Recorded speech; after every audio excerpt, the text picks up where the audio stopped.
श्रीणीशाय नमः। ॐ श्री उमामहेश्वराय नमः।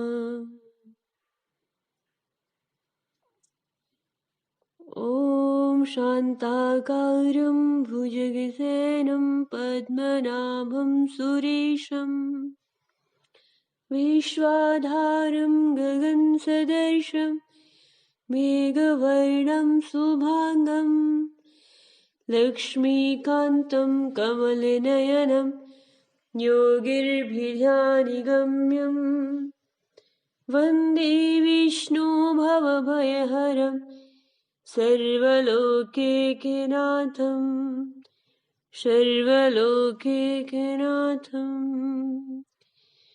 श्रीनारायणं नमस्कृतं परवीणां चेदनोत्तं देवी सरस्वती चैव ततो जयमुदीरयेतम। ॐ कर्पूरगौरं करुणावतारं संसारसारं भुजगेन्द्रहारं सदा वसन्तं हृदयारविन्दे भवं भवानी च सहितं नमामि। ओम श्री नर्मदेश्वर महादेवाय नमः।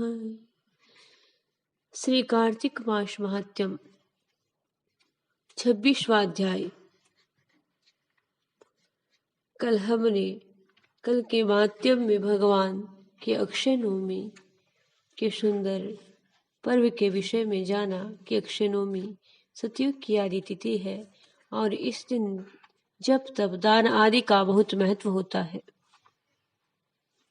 कई गुना अधिक फल मिलता है। आज के सुंदर महात्म्य में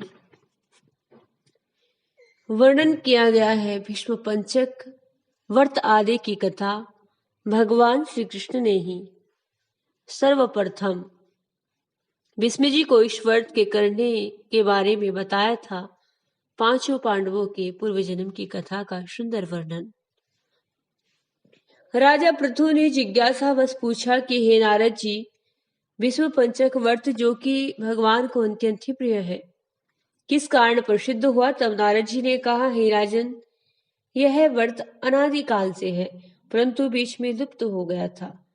अब फिर यह कैसे प्रसिद्ध हुआ, सो प्रसंग सुनो।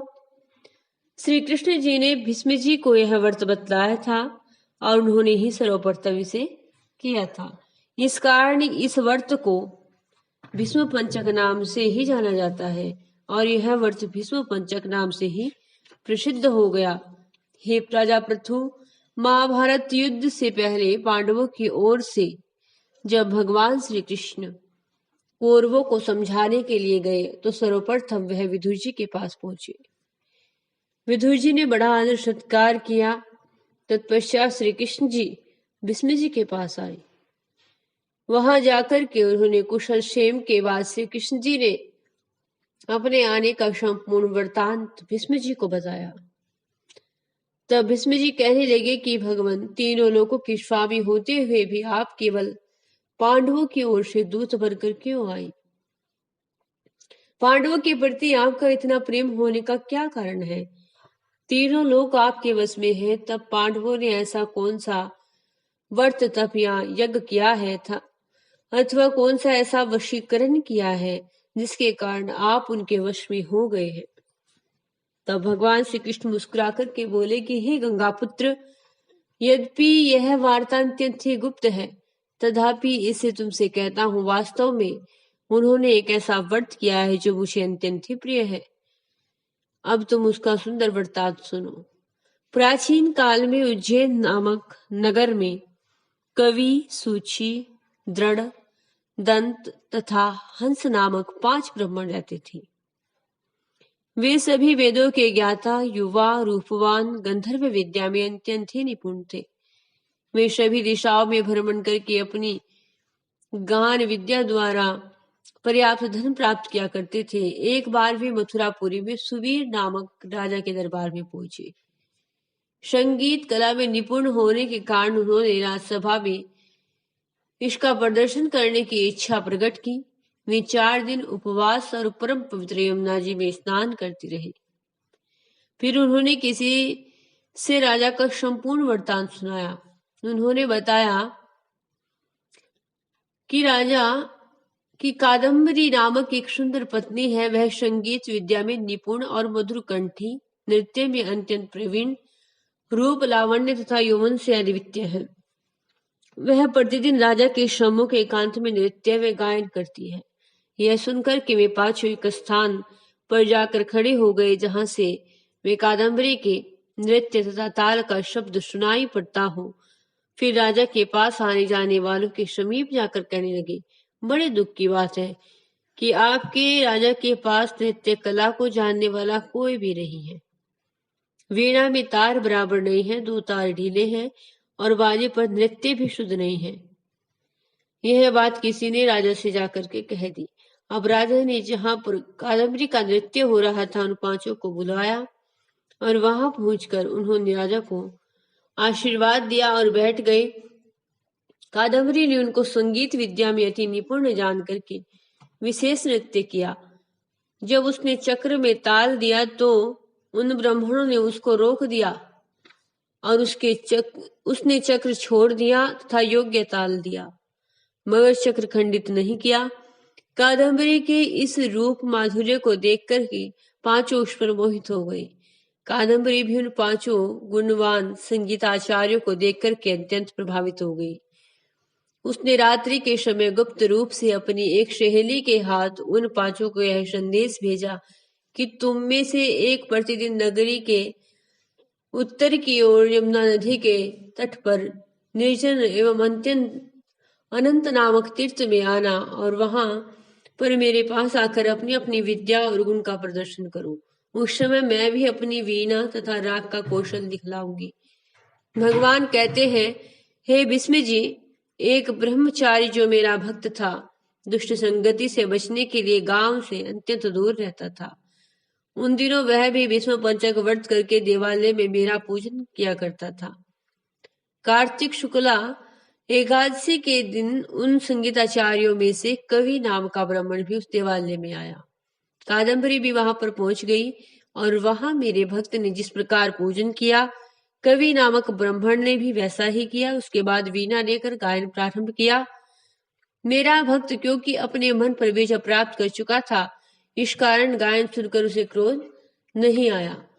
कादम्बरी और कवि समस्त रात्रि भर गायन व नृत्य करते रहे। प्रातःकाल मुनि गोबर का आचमन करते देख करके कवि ने भी वैसा ही किया। उसके बाद कादम्बरी अपने महल को चली गई। मुनि की संगति के कारण कवि के समस्त पाप दूर हो गए। अतः द्वादशी के दिन वह अपना समस्त द्रव्य दान करके विरक्त हो गया। दूसरे दिन सूची आया। उसने भी रात्रि भर कादम्बरी के साथ नृत्य व गायन किया और मुनि की भांति पूजन करके गोमूत्र का आचमन किया। प्रातःकाल होते ही वह भी अपना द्रव्य आदि दान करके विरक्त हो गया। उसने निश्चय किया कि जिस प्रकार कादम्बरी के नृत्य, गायन व रूप को देखकर मुनि का मन चलायमान नहीं हुआ, उसी प्रकार मुझे भी अपने मन को वश में करना चाहिए। तीसरे दिन त्रयोदशी को दृढ़ नामक ब्राह्मण कादम्बरी से मिलने के लिए आया और समस्त रात्रि भर नृत्य व गायन करने के बाद मुनि की भांति उसने भी गौ के दुग्ध का आचमन किया और फिर विरक्त होकर के चला गया। चतुर्दशी के दिन वहां पर दंत नामक ब्राह्मण आया और पूर्ववर्ती बंधुओं के समान कादम्बरी के साथ नृत्य गायन करके मुनि से बचे घी का पान करके मन शुद्ध हो जाने से वह भी विरक्त हो गया। और सबसे अंत में अर्थात पूर्णिमा के दिन हंस नामक ब्राह्मण ने आकर के मुनि को प्रणाम किया और यमुना जी में स्नान करके आंवले के वृक्ष के नीचे श्राद्ध कर्म किया। भगवान कहते हैं, हे भीष्म, कार्तिक मास में हमारा पूजन व दान पुण्य करने से करोड़ों युगों के समान फल प्राप्त होता है। अतएव हंस नामक वह ब्राह्मण सत्संग, पूजन और मुनि के बचे दही का पान करके विरक्त हुआ और अपना समस्त धन आदि दान करके तीर्थ यात्रा को चला गया। उधर राजा ने नित्य प्रति रात्रि में कादम्बरी के मंदिर में जाने का समाचार पाकर उसने महल में बंद करा दिया, इससे वह मंदिर न जा सके। कार्तिक मास में हमारे मंदिर में नृत्य गायन करने के कारण वही कादम्बरी अगले जन्म में द्रौपदी हुई और हंस नामक वह ब्राह्मण आवले के वृक्ष के नीचे श्राद्ध आदि करने से युधिष्ठिर हुआ और एकादशी के दिन जागरण करने के कारण कवि अर्जुन और शुचि, सहदेव, दंत, नकुल और दृढ़ नाम वाला ब्राह्मण पराक्रमी भीम हुआ। हे विष्णु जी, वस्तुतः इस व्रत के कारण ही मैं पांडवों के प्रति आकर्षित हूँ।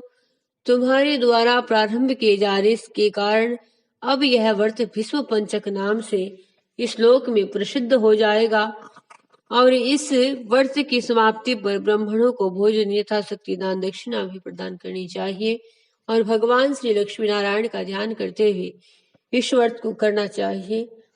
बोलिए श्री राधे कृष्णा की जय, श्री लक्ष्मी नारायण देव की जय।